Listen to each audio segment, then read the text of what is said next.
అరటి ఆకులో భోజనం చేయడం వలన బహు ప్రయోజనాలు ఉన్నాయని వనపర్తి శ్రీ వెంకటేశ్వర ఆలయ ప్రధాన అర్చకులు శ్రీ రఘునాథాచార్యులు చెబుతున్నారు. భారతీయ సంస్కృతిలో ఆహారం తీసుకునే విధానం చాలా ముఖ్యమైనదిగా పరిగణించడం జరుగుతుంది. దేశంలోని వివిధ ప్రాంతాలలో ప్రజలు వివిధ మార్గాల్లో ఆహారాన్ని వడ్డిస్తారు. ముఖ్యంగా దక్షిణ భారతదేశంలో అరటి ఆకులపై ఆహారం తినడం మంచిదని భావిస్తారు. ఇది వారి సాంప్రదాయం, సంస్కృతిలో ఒక భాగం.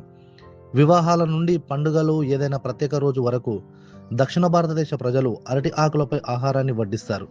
అరటి ఆకులపై తినడం కూడా అనేక ఆరోగ్య ప్రయోజనాలను అందిస్తుంది. ఈ యొక్క అరటాకు భోజనం అనగానే మనకు మంచి విందులు, వివాహాలు, అదేవిధంగా అయినా మంచి ఉత్సవాలు, అటువంటి సమయంలో మన ఇంటికి అతిథులను ఆహ్వానం చేసేసి అందరికి కూడా అరటాకు భోజనం మనం వడ్డిస్తే కనుక ఆ యొక్క ఆహారం తీసుకున్న వాళ్ళు చాలా సంతృప్తిగా ఉంటారు, మనకు కూడా చాలా తృప్తిగా అనిపిస్తుంది. దానికి కారణం ఏంటంటే ఈ యొక్క అరటాకు లోపల ముఖ్యంగా మనం శాస్త్రీయ గురించి తెలుసుకుందాం.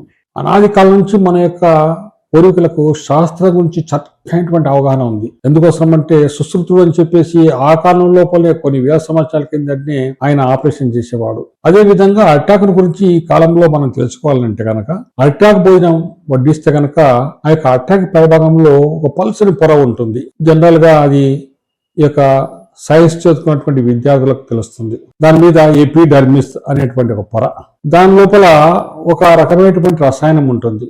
ఆ యొక్క రసాయనం ఏం చేస్తుందంటే కనుక మనం తిన్నటువంటి ఆహారంతో కలిసి మన యొక్క శరీరంలోకి వెళ్ళి మన యొక్క ఆరోగ్యానికి మంచి కలిగజేస్తుంది. ముఖ్యంగా మనం తిన్నటువంటి ఆహారం అంతా కూడా జీర్ణమైపోతుంది త్వరగా. దాంట్లో ఉన్నటువంటి ఆ యొక్క రసాయనం వల్ల ఏమవుతుందంటే ఇంకా అనేకటువంటి సమస్యలు కూడా మన యొక్క ఆరోగ్యంలో మంచి చేకూరుస్తుంది. అంటే ఏ రకమైనటువంటి అనారోగ్యం ఉన్నా కూడా ఈ యొక్క రసాయన పదార్థము మనకు తొలగించేస్తుంది. అదేవిధంగా వెనుకటికి ఈ యొక్క ఆహారంలో అరటాకులో కనుక ఆహారం వడ్డించిన తర్వాత అది నల్లగా అయితేనంటే ఎంబడి వాళ్ళు దాన్ని గుర్తించేవాళ్ళు. ఓహో, దీంట్లో నల్ల విష పదార్థం కలిసింది కాబట్టి దీన్ని మనం భుజించకూడదు అని చెప్పేసి. అంటే అరటాకుకు ఏదైనా విష పదార్థం అంటే మనకి ఏదైనా పడినటువంటి మనం తీసుకోబడినటువంటి ఆహార పదార్థం వడ్డించినప్పుడు అది ఎంబడి నల్లగా అయిపోతుంది. కాబట్టి అటువంటి దాన్ని మనం వదులుకోవాలి. ఆ విధంగా శాస్త్రీయ పరంగా ఉంది. అదేవిధంగా సామాజిక పరంగా ఏ రకమైనటువంటి అరటాకు భోజనం మనం వడ్డించినా కూడా అందరూ తృప్తిగా ఉంటారు. సమాజ పరంగా ఒక మంచి ఆచారం అది.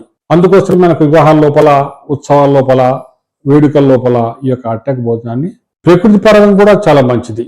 ఈ యొక్క అరటాకు భోజనం చేసిన తర్వాత మనము దాన్ని తీసుకొని వెళ్ళిన తర్వాత ఆ యొక్క అరటాకుని తీసుకొని ఎక్కడ వేస్తే కనుక అది ఒక మంచి ఎరువుగా మారిపోతుంది.